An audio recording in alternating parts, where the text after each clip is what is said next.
introduce you to amazing people like you who are doing great things in the world that I think you should know about. Well, today is the first Tuesday of the month, which means it's time for Straight Talk with Dr. Doug Lisle. Please welcome him back to the show. Hi, how are you? Good, good. Great to see you, AJ. Thank you. Okay, I had the question pulled up, and of course, oh, here it is. So, believe it or not, this is from the Dougathon, and we do apologize to you, Renee. I don't know how we missed it, which is why we are starting the show with it. It's an excellent question about the research of Dr. Herman Ponzer. I think you know his book. It was called Burn, Dr. Lisle. I'm sure you read it. I Yeah, haven't read it, but I but know research. I think you're familiar with the research because there was I forget a scientific there was American articles. right, Yeah. yeah. So I think you've read that article. And so Renee would like to know that he's been on the show anyway, and on the summit, he says, according to his research, it seems that exercise may not be as effective for weight loss as we thought. But I want to know, how ineffective is it? If the hunter-gatherers in Africa burn the same calories as white-collar workers sitting in our office buildings, and the more we exercise, the more we eat, therefore cancel out the calorie deficit caused by exercising, can exercise help weight loss at all? I understand that it has other health benefits, but she's just wondering, does it do anything for weight loss? Um, that's a good question, and I don't know the answer to it. I know what I know some things that I have read, but I cannot tell you that I don't remember the science underneath the what was reported.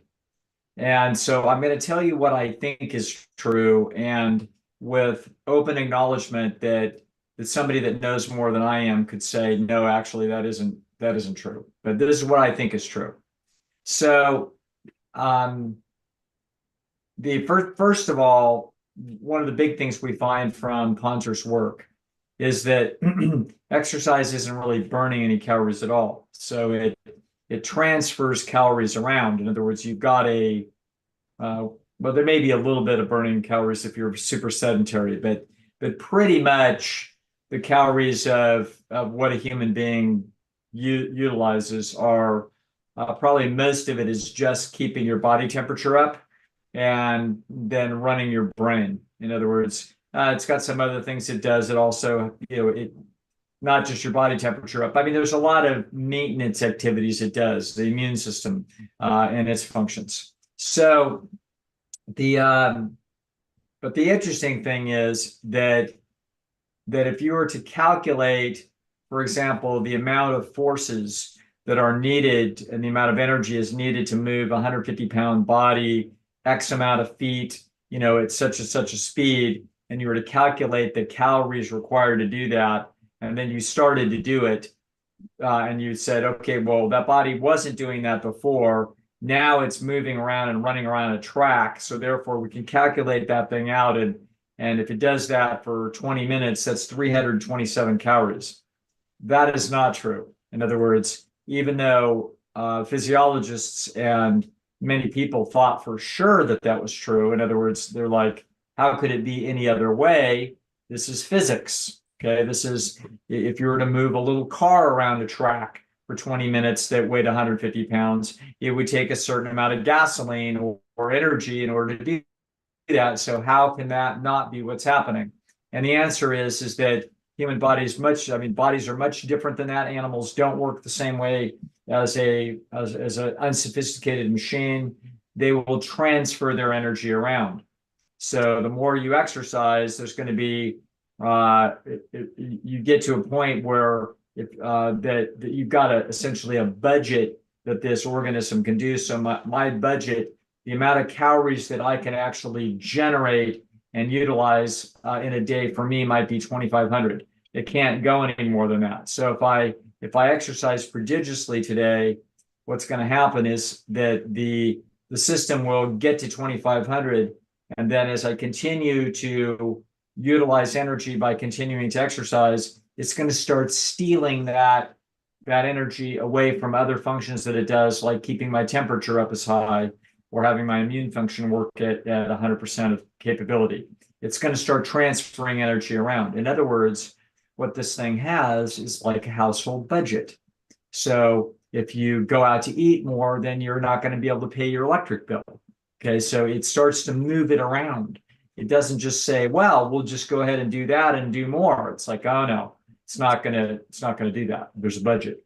So that is something fascinating. That's one of the most startling discoveries in physiology. I mean, that's an amazing thing. Now, the question would be then, and it's a really good question from Renee, which is that does exercise do anything then? My understanding is that there's a few hundred calories a day that are involved here. So in other words, I would be capable of generating out 2,500 calories of effort today, but I might be sitting down at 22 because I didn't do any exercise.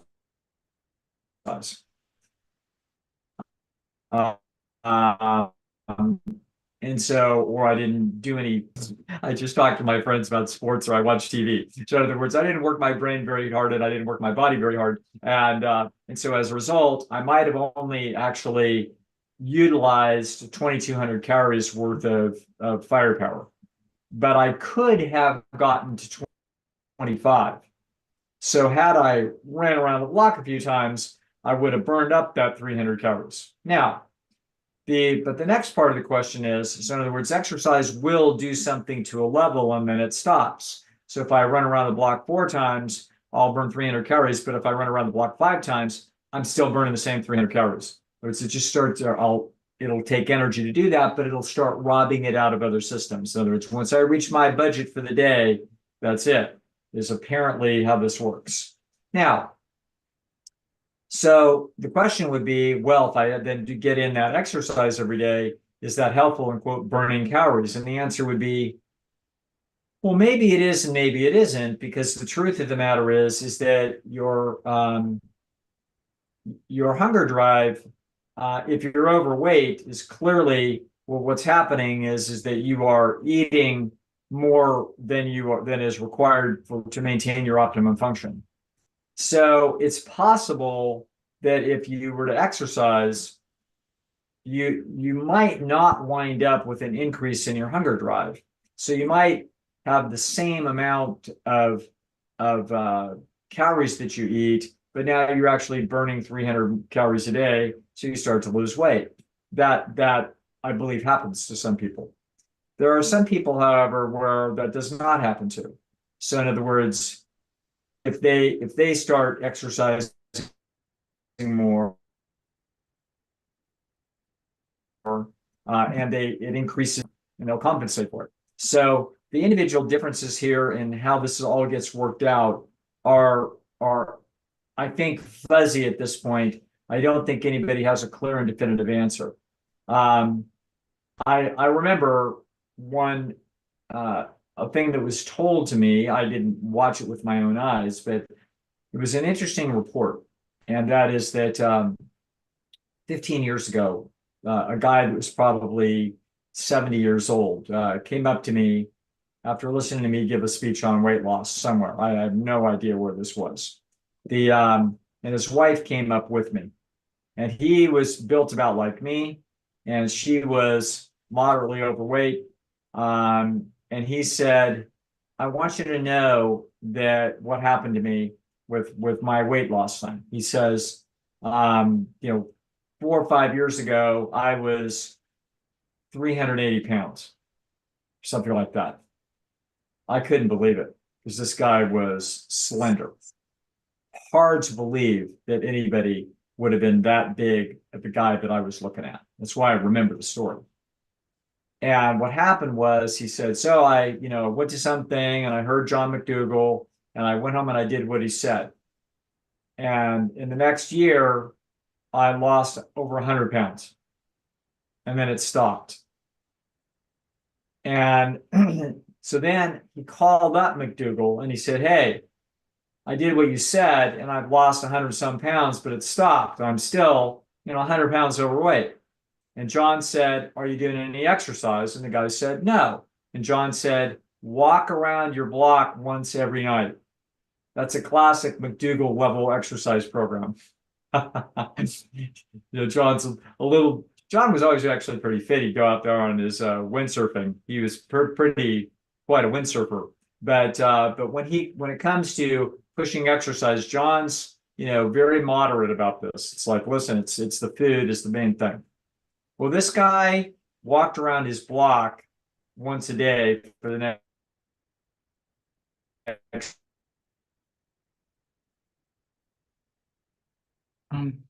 lost another 100 pounds, which is incredible to me. Head like, yep, that's exactly what happened. So this is an interesting story where this is obviously an N of one, but I've seen things similar to this, just not that extreme, where exercise for some people seems to make a difference. And I'm not sure why it does, because it may be that if you're not exercising at all, that for some people, the allostatic mechanisms aren't working quite properly. The whole damn system isn't working quite properly. And so therefore, they're a little bit off. And so they're systematically overeating a little bit. And if they begin to exercise, so I don't think he burned 100 calories off from walking around the block, because he couldn't have. But what he could have done was have a slight alteration of his allostatic mechanism, and he could have eaten a few less calories as a result of the allostatic mechanism somehow working better. So then you have to start explaining why that would be that way. And all I can tell you is, I don't know. So it makes sense to me that when an animal would start to exercise more, they would probably eat a little bit more, etc. And so why somebody might eat less when they were exercising, I can only surmise that for some individuals, if they're totally sedentary, they're not actually, the whole system isn't working quite the way that it should. The system was definitely not designed to be completely sedentary. So you can imagine that, you can imagine that some homeostatic systems would be off just a little bit, and a little bit cumulatively could result in something like a lot of excess weight. So that is my thinking about, Rip Esselstyn always says, diet is the king, exercise is the queen when it comes to weight. And so I think that's a good way to look at that. In other words, you're not going to fix a significant problem with exercise, but I think in some cases it may help for reasons that still remain. What we thought it was isn't what it probably is. It's probably, like many things in biology, it turns out it's probably an awful lot more complicated than we thought it was. People just thought that, oh, you went out there and you ran around and you, quote, burned calories off. And now we know, oh, okay, it's not quite that simple. And so, yeah, but I think it's potentially effective? The answer is going to be, for some people, yes. For other people, I have observed evidence that it's not, that it doesn't make the difference, and that the only weapon that they really have is their diet. So anyway, that's how I would look at that. Couple of things. It's okay now, but your sound was kind of freezing just a bit ago. So I don't know if you have Ethernet capability, but if you ever see me go like this, that means I can't hear you. And right. Didn't you once say, though, that exercise, though, does increase one's self-esteem and thus their ability to stick to a healthy eating pattern? Certainly, this is a different angle. In other words, exercise is a useful thing for all kinds of reasons. As Colin would say, there's comprehensive health benefits to exercise because you're designed for it. So all kinds of things, having your bones stronger, cardiovascular function, perfusion of oxygen to your brain, therefore, dissipation of stress, better ability to sleep more soundly, et cetera, and the self-esteem that will then drive, more effective behavior in a variety of spheres. So yeah, there's no, I think for general health in a lot of different ways, diet is the king and exercise is the queen. Alan might say sleep, but I think, we think in terms of diet, sleep, exercise. These are the three big things. stress would be the fourth one. You know what I mean? When people have things that are stressing them out, it's not doing them physiological damage, but it's disrupting a lot of things in their lives. It can be disrupting their sleep, which can then disrupt their exercise, and then the whole thing. And it can disrupt their dietary integrity just because they're being overwhelmed with difficult decisions. So, yeah, but the big three are diet, exercise, sleep. I don't know if you know Dr. Mark Hellerstein. He's a professor at UC Berkeley. And what he said is that exercise actually contributes very negligibly to weight loss, but it becomes very important in weight management. That's interesting. That's a curious. I would have to know what the good doctor is staring at data-wise that would enable him to make that inference. That seems inherently faulty. But I don't want to make a stand on that. In other words, doesn't make any sense to me that would be true. If you lost a bunch of weight and got down to a good equilibrium from diet, why would you then need exercise? If you hadn't used exercise, why would you then need exercise to maintain it? That's not logical. But he's thinking about something that's interesting there, and that's a curious. I could see it more about the self-disciplinary process with diet, that if you then exercise, it may contribute to a comprehensive motivational process that we just talked about. So yeah, interesting thought, and I'm not sure what to make of it. Okay, well, I have a video, but you probably don't have time to watch it. Right. But anyway, I love this question from Marilyn. She didn't say it had to be anonymous. So, hey, Marilyn. My husband has let himself go for the last 6 years, and it really bothers me. Is it wrong of me to feel resentful towards him for allowing himself to continue to gain weight? He doesn't like my advice with eating a whole food plant-based diet, and it's really caused a wedge between us. I don't think it's fair that I stay healthy, but he doesn't seem to care to take care of himself. I don't want our future retirement to be spent on his medical bills. How can I help him, or can I? He refuses to go to the doctor. He says he'll go when he's skinny. He's been saying this for 7 years and nothing has changed. Do I just need to accept it? I think I know what you're going to say, but I can't wait to hear. Well, let's back the camera up just a little bit.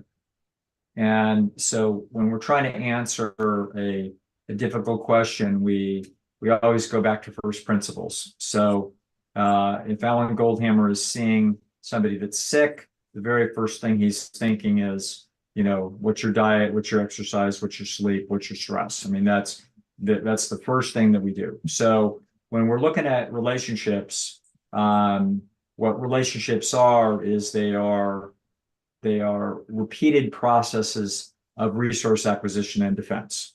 So that's what they are. Relationships, we get something out of relationships. So if I have a relationship with an employee, they do some work for me and I pay them. So it's a value for value kind of a situation. I have a relationship with my cat. My cat is incredibly cute and signals how wonderful she thinks that I am. And then I feed her the best treats that I can, and I pet her and she purrs. If she didn't purr, I don't know, she'd probably have to be living somewhere else. I'm just kidding. But the point is that what I'm trying to explain is that what a relationship is it's a trade sequence. Okay. Now, the nature of trade sequences is that the nature of this kind of trade sequence, i.e. a friendship or a romance or parent-child love, this means that we extend people great lengths of credit in trade sequences.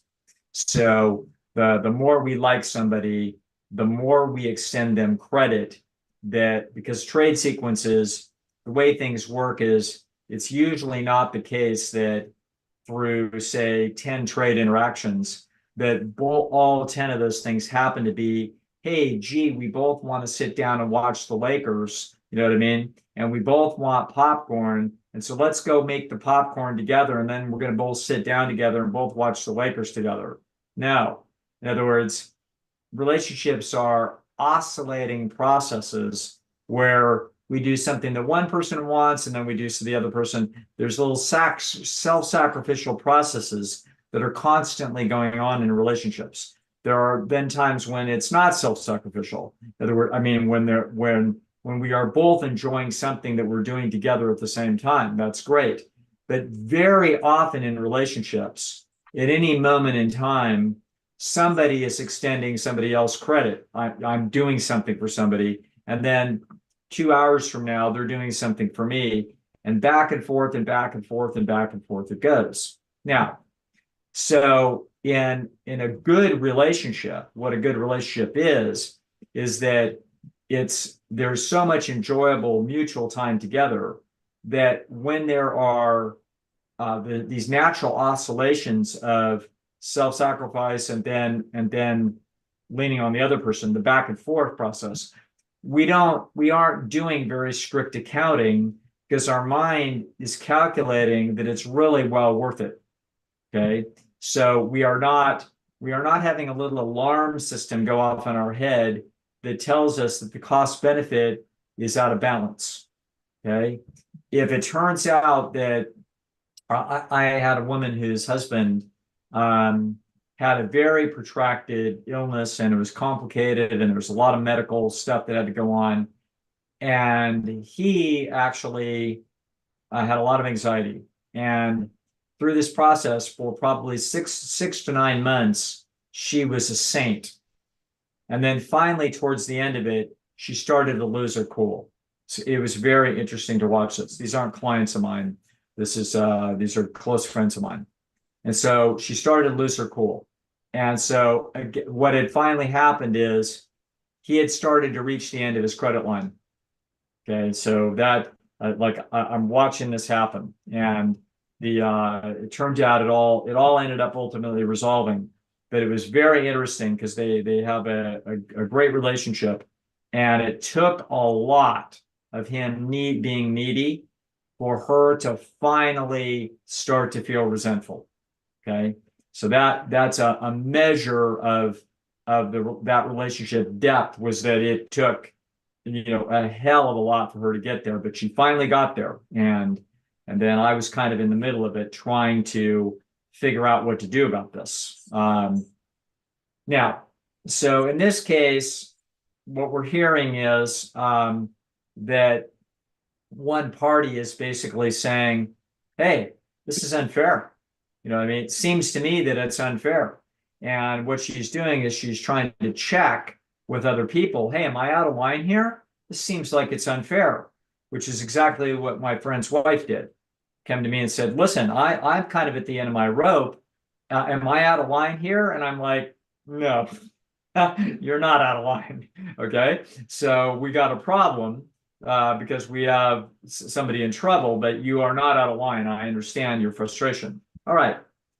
So I understand this woman's frustration, and but the question is, what's this relationship like in between? So she's looking at his physical condition that is got an impending future possible set of liabilities that's bothering her. Okay.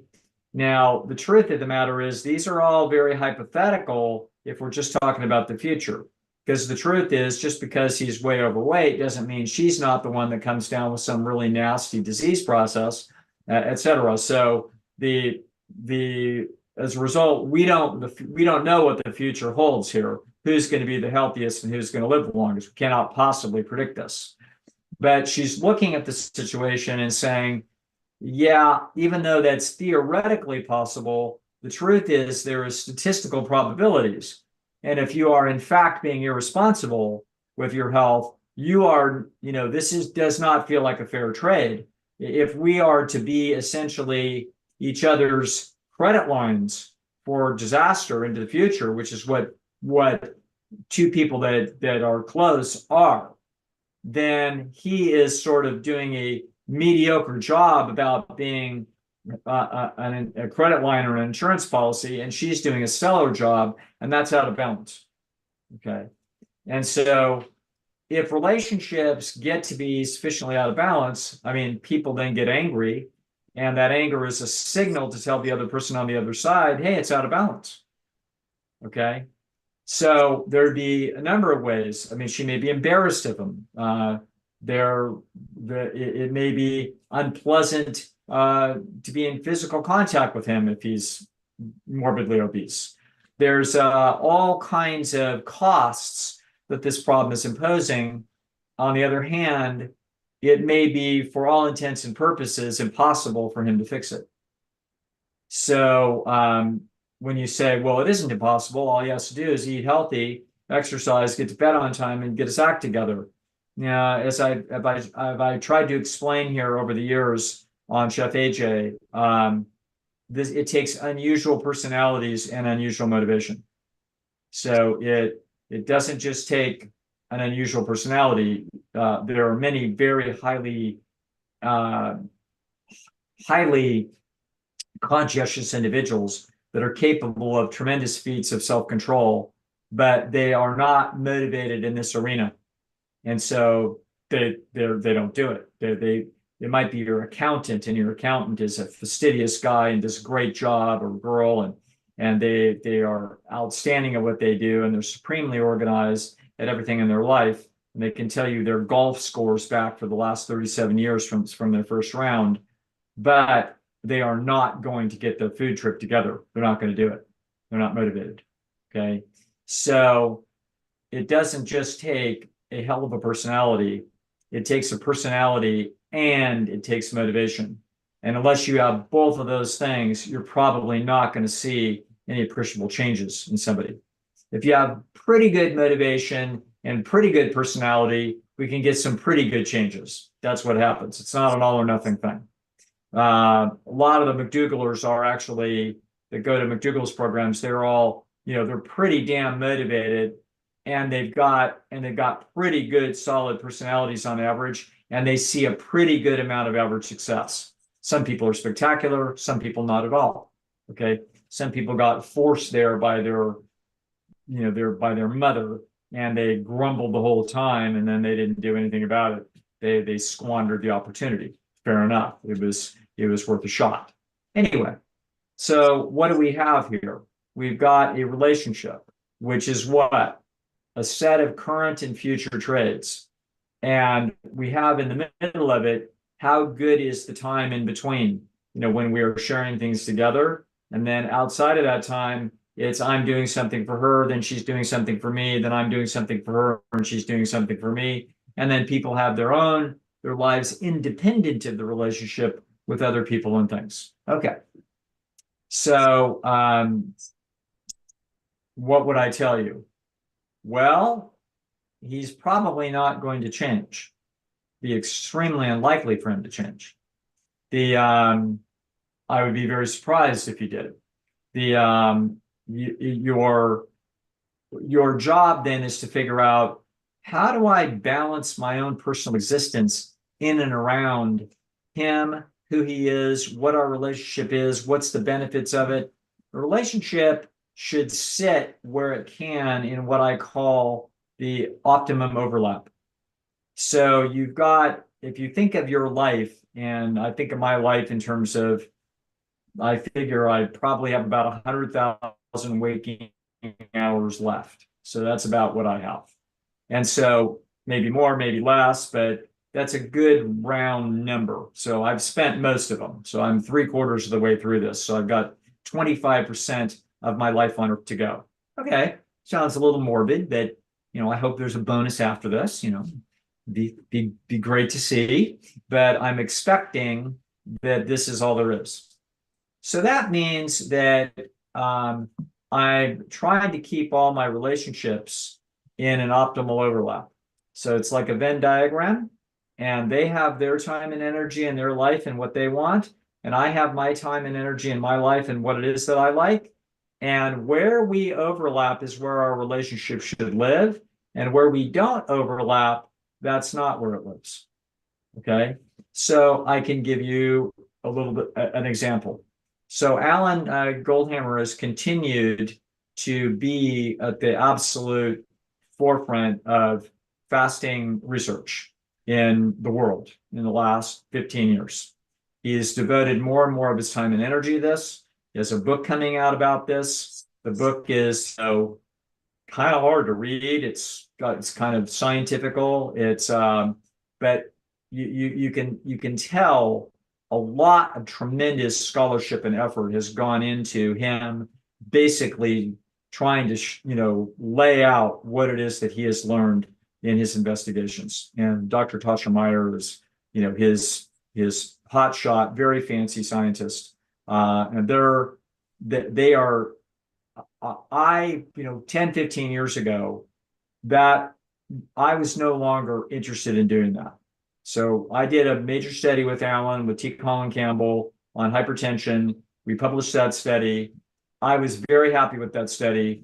And my attitude was, okay, they don't need to know anything else. Okay. And I was more interested in other things. Alan continued, obviously, because it's his life's work and his passion, very interested in all the physiological details, interested in immune system responses. He's super interested in this. Good. That means that I was no longer, the head of his research team. That's fine. It's like our overlap needs to reduce, and it remains just where it is, with other things that we enjoy time together and conversations that we have and playing basketball. Those remain, but where we no longer fit, we have less hours overlapping. There's no tragedy in that. That's two people having to figure out how it is that our relationship, how our lives work best. That's what you have to do in this situation. So you have to essentially make your own life optimal and not be thinking that, yes, but my life would be optimal if only he would do this and he would do that. You have to just put an X through if only. So this is what the sound talks about and how I found freedom in an unfree world, which is that, it's an indirect alternative to think that, gee, my life would be better if only they will do things differently. And if they were different, it's like, well, you've now set yourself up for nothing but frustration because they are who they are and they are not going to be different. Okay. So there's what I would tell this person is, optimize your own existence and your relationship around this fact of reality about your husband's realities about who he is as a person living in the world, with the pleasure trap surrounding him. So you have managed to escape. That's both admirable and valuable for you. He has not, and that is not surprising. That is the status quo for humanity. If you get close to the dietary pleasure trap, you will probably be sucked into the matrix. And so, and there will be varying costs associated with that. Some people won't pay that much of a cost. Some people will pay with their lives, and they will pay early. So we can't stop this for them. We can't feed them. We can't spoon it in their mouth. These aren't babies. So my recommendation is think about building your own best life and weaving it around and getting the optimum overlap between you and your husband, whatever that optimum overlap might look like. Okay. All right. I wonder what she's going to do. Who knows? Yeah.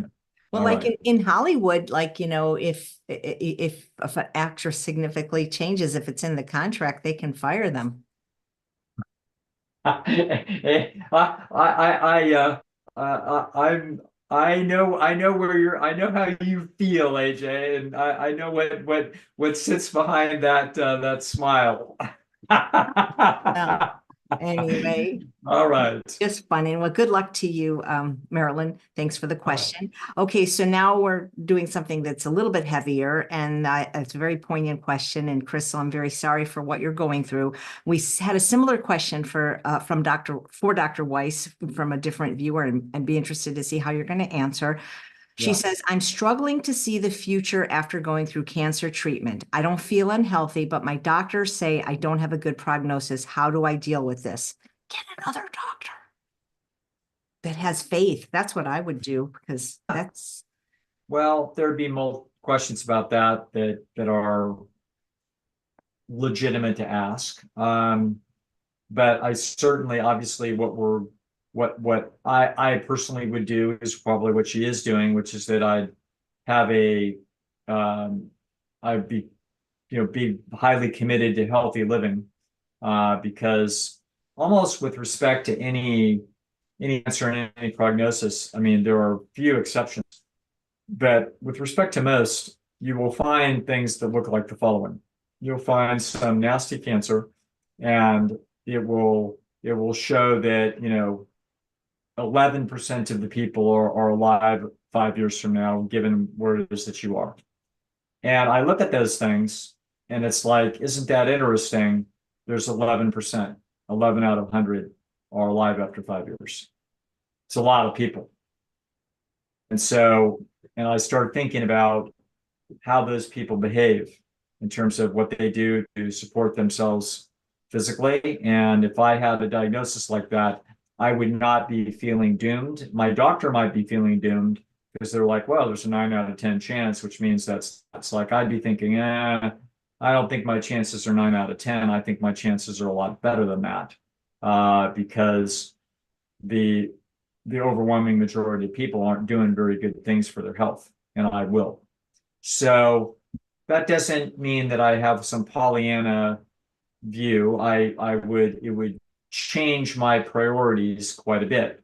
I remember I knew a person that had a scary looking diagnosis that, quote, changed his priorities quite a bit, and he wound up being incredibly self-indulgent. And I thought, wow, that wouldn't have happened to me. I would have, had I had a grim diagnosis, I would get super health conscious, one notch more than I even am now. So anyway, but this is individual differences in people. But I would be very health conscious, but at the same time, what it does is it gets you thinking, if it's not going to be, if it doesn't look like it's 100,000 hours, if it looks like it's going to be 6,000 hours, then I'm going to want those 6,000 hours to be the best hours that I can imagine. So simply, it changes your timeline. It changes priorities around. And I said this before, you asked me a question once about, this was one of these questions that, what would you do if you had one day to live? And I said probably something like this, like I'd have a meeting, in the morning, and I would get up and I would talk to the 15 or 20 most important people to me, I'd say goodbye to these people for half an hour, and then there'd be about 3 people that I would spend about 10 or 15 minutes with that were super important in my life, and then I would spend the rest of my hours on this earth with Melissa Smith. That's what it would be. And that's because I have in this life, I have an absolute best friend that is just, I have a few other fantastic friends, and they would be important to me, but the sort of emotional journey of my life, the most important part of it and the most valuable part of it has been with Melissa. And so that is the person that I would spend the 23 hours to go. Okay. And I wouldn't have any regrets about it. I made sure I'd said goodbye to everybody else. I'd let everybody know how much I loved them and wish them super well. And then I would want my own personal selfishness. I'd want those next 23 hours. And I wouldn't want to give the rest of everybody one more minute.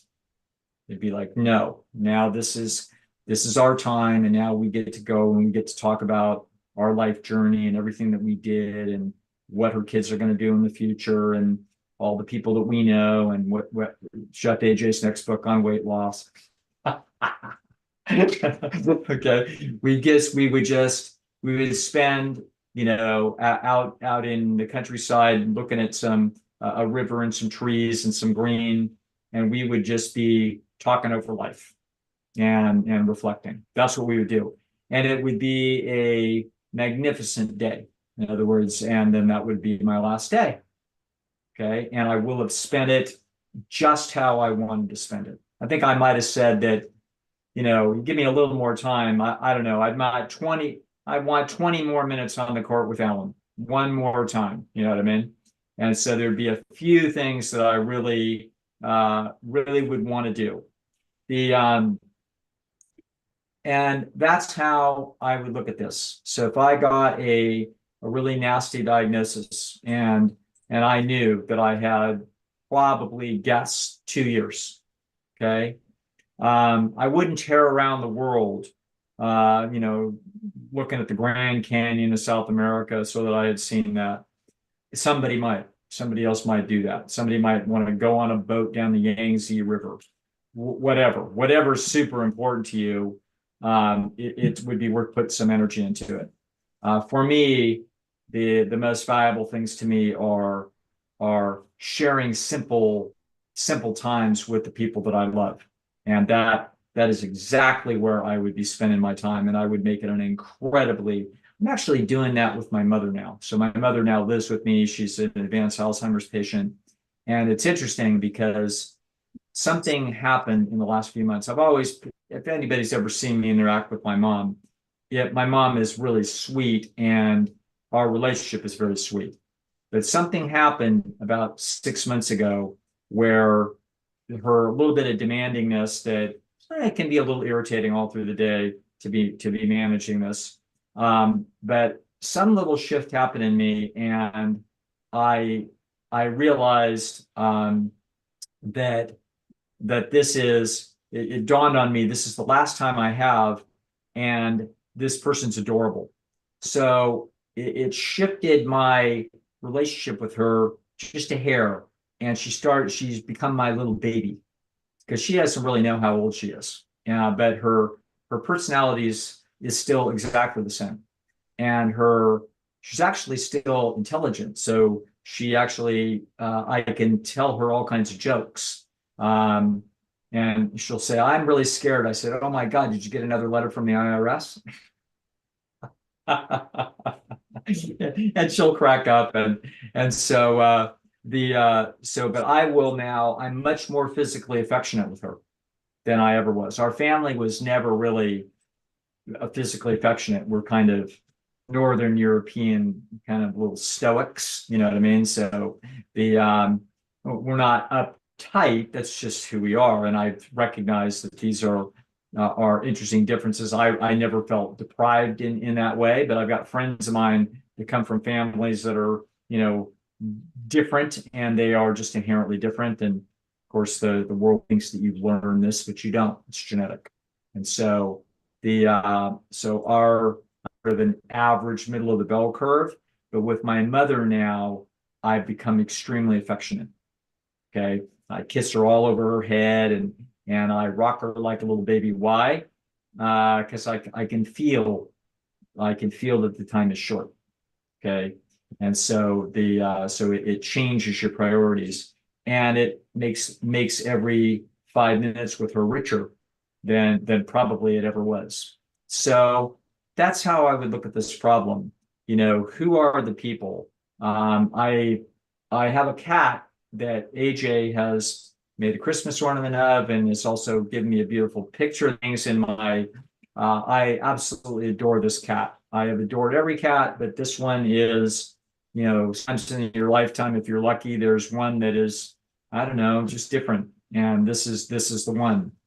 And so she's getting older, and I'm looking at her, and every day I spend extra time petting her, and I think about that I'm gonna outlive her. And it's like, I feed her really healthy food, and I want her, and I'm careful. And if I can't find her, if she gets out, I'm like, yeah, I gotta go find that cat. I understand the somber question, and it's a weighty question. It's this life is, this is all we have. But in the end, our what we have is some hours, and the most valuable hours. I mean, sometimes I listen to music now, and I think, gosh, I haven't listened to that song in so long.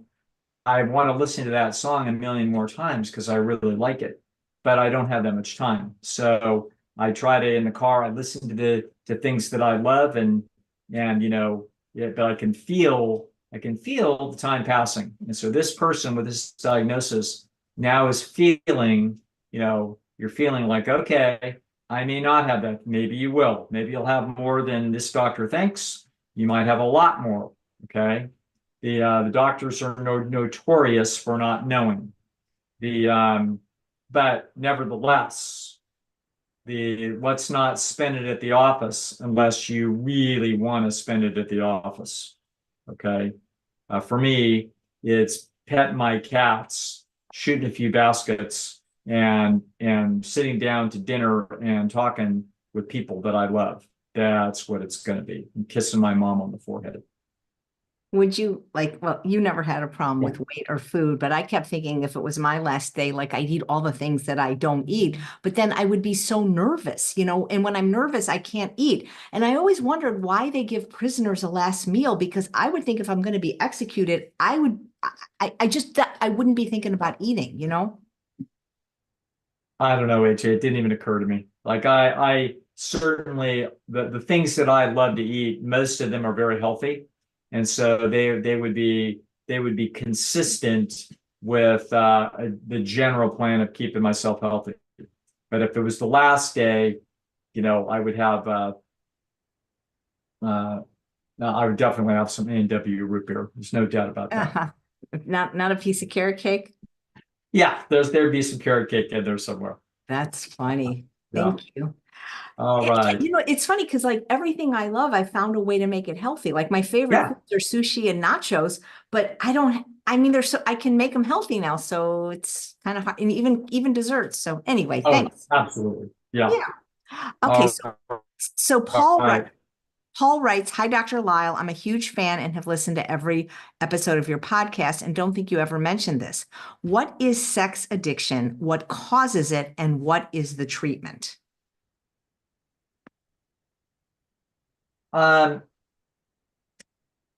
Just as the word addiction is going to be the sort of the big thing there. Okay, so that the question doesn't make any sense unless we have the word addiction in it.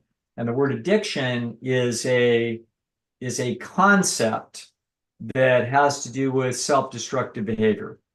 Okay, so we can say, oh, well, I'm addicted to exercise, or I'm addicted to Seinfeld, but we don't take that seriously. We take seriously when someone is doing something that we recognize as self-destructive.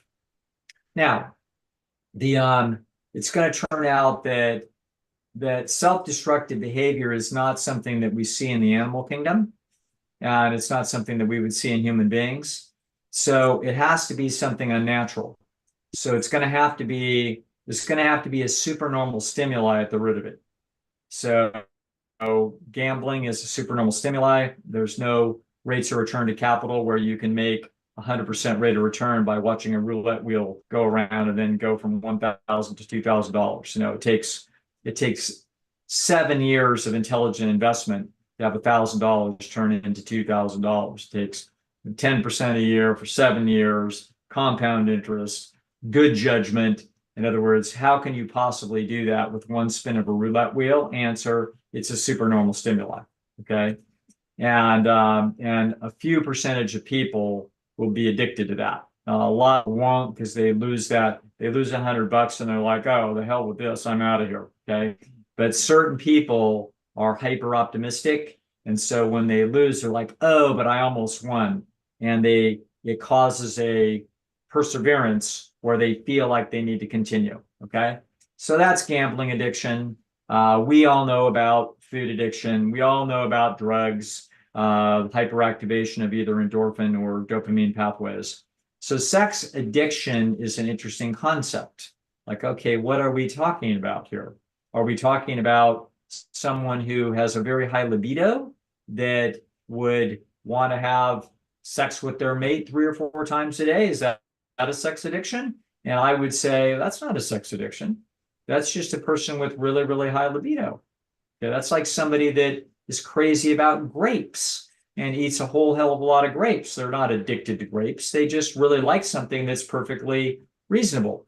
So that is not a sex addiction. And I say, no, that's not what I'm talking about, actually. I'm talking about going to strip bars and, paying for prostitutes. It's like, you're talking about supernormal stimuli. Okay. Or I'm staring at porn all day on the internet. It's like, supernormal stimuli. That's what you're talking about. So we're not talking about sex addiction. We are talking about sexual stimulation addiction. That's a different thing. And that's supernormal stimuli. So that can potentially cause havoc in people's existences. So, no man in the Stone Age had a bunch of wealth that he could then go spend on a bunch of possible mates. You know what I mean? Right. He couldn't acquire that much. Nobody acquired any money prior to 10,000 years ago. So there would be no such possibility he could be in control of that many assets and therefore buy the favors of a bunch of females. Not possible. So so you have the possibility for things to get weird behind effectively supernormal stimuli. And the supernormal stimuli would be, in principle, sex addiction could be that it's always going to be a man.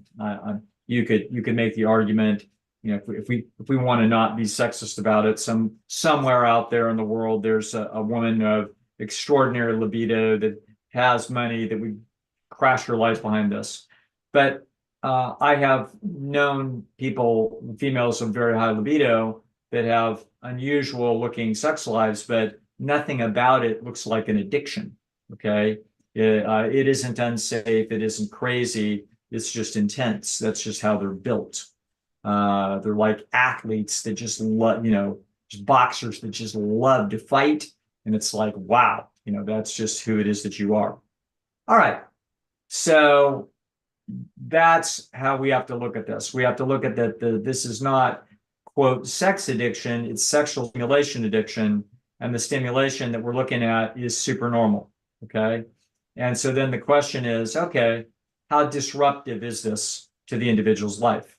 And so this is the answer is it could be tremendously disruptive to their life. It could be mildly disruptive to their life, or it could be only very slightly disruptive to life. That's what it would look like. So that's going to look just like food, or it's just going to look like there's people that smoke 2 cigarettes a day. What's the price?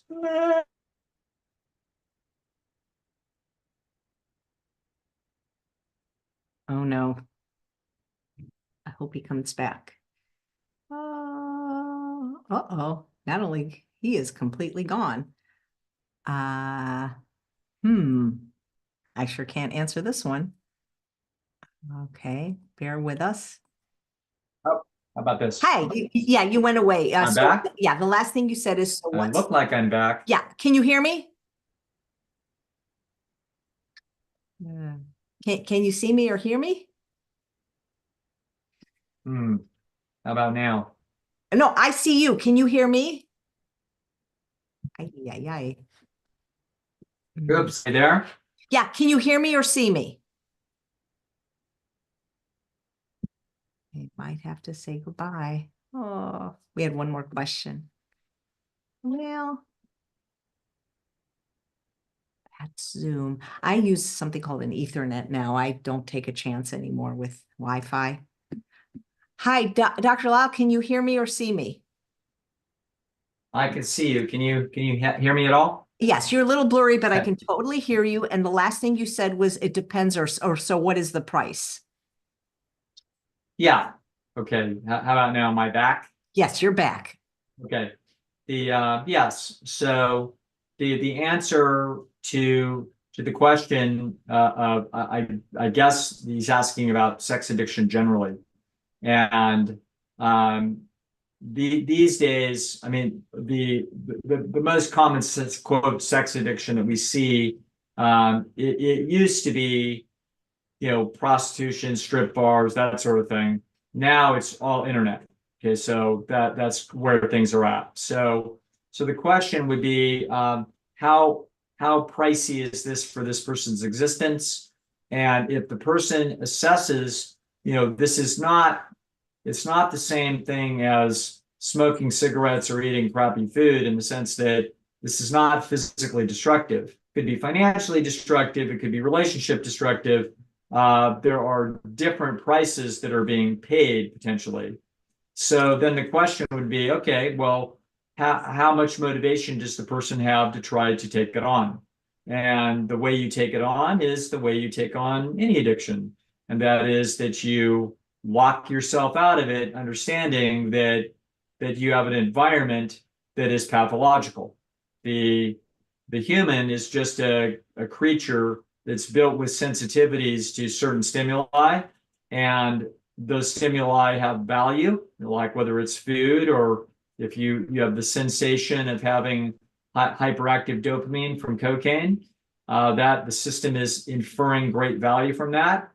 And if you are spending a huge amount of your life in and around some sexually titillating thing that is disrupting your life, well, there's one solution, and the solution is to change your environment and get the stimuli back down to their natural levels. So the yeah, there's no trick here. It's a little, as there's a couple of these things that are interesting and problematic. Gambling and porn or sexual addictions. These things don't have the physical impact that these other addictions do. They are essentially purely informational, and so they can be very easily justified. It's usually much more destructive. One of the more destructive things you're ever going to see is a gambling addiction, because the person is designed. It's literally their greatest strength that's being used against them, which is an inherent optimism. So literally, it's the same thing that drove Thomas Edison to do 1,000 experiments to get a light bulb. A gambler just feels like, I can work this out. I can solve this problem. I can do this. And they are, that optimism is being mousetrapped. It's really, really a tough thing to watch. And so that the only solution is, basically, as far as I know, is just tremendously complete environmental control. The same way that, if you had your life on the line and you needed to eat a super healthy diet, you can move into True North, and you get the unit that, you know what I mean, that you have to, that everybody could see. You have a little light that shines on you, an alarm that goes off if you go out the back door heading for the grocery store behind.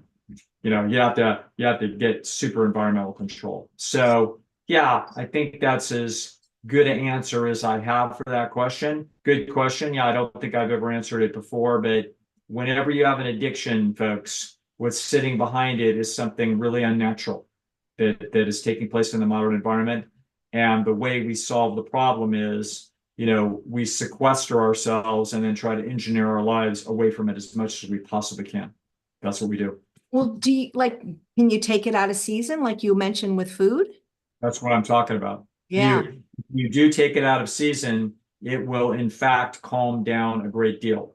Okay, you can get it down to a sane and reasonable level, but it's always going to be a threat, in the same way that if you walk past someplace and you smell some pizza cooking, you know what I mean? You may have taken your diet out of season, but there's going to be moments when you're going to be tempted, and then you're going to have to be diligent enough to keep those to a minimum and then know what the hell you're going to do when that happens. Like, get the hell out of here. Okay. And the same thing is true with any of these addictive processes. Are there places people go for inpatient treatment? Oh, I don't know that you would. It's different than getting somebody that's a drug addict medically stable. You know what I mean?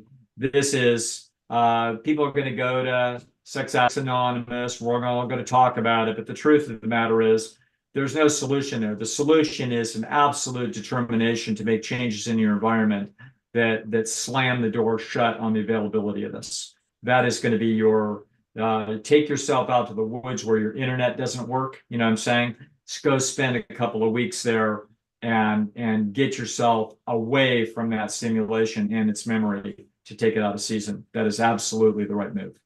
Thank you. Yeah. Do you want to call it a night, or do you want to take one more? Yeah. No, Okay. that's good enough. That's good enough for now. We'll save the rest for We'll next save month. we'll save this for next month. Okay. Thank you so much, Dr. Lisle. This was wonderful as usual.